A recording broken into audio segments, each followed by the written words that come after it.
আপনার হোয়াটসঅ্যাপ যেকোনো সময় হ্যাক হতে পারে যদি এই একটি সেটিংস বন্ধ না করেন। কিন্তু এই বিষয়টি অনেকেই জানেন না। হ্যাকাররা ঠিক এখান থেকেই অ্যাক্সেস নেওয়ার চেষ্টা করে। এটি কিভাবে বন্ধ করবেন চলুন দেখাই দেই। এরকম টিপস পেতে আইডিটিতে ফলো দিয়ে পাশে থাকুন। আপনি আপনার হোয়াটসঅ্যাপ অ্যাপটি ওপেন করুন।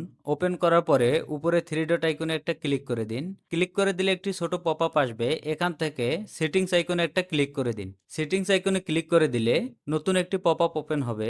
এখান থেকে অ্যাকাউন্টে একটা ক্লিক করে দিন। অ্যাকাউন্টে ক্লিক করে দেওয়ার পরে এখান থেকে সিকিউরিটি নোটিফিকেশনস এখানে একটা ক্লিক করে দিন। এখানে ক্লিক করে দেওয়ার পরে নতুন যে উইন্ডোজটি ওপেন হবে এখান থেকে নিচে দেখেন একটি অপশন দেখাচ্ছে show security notifications on this device.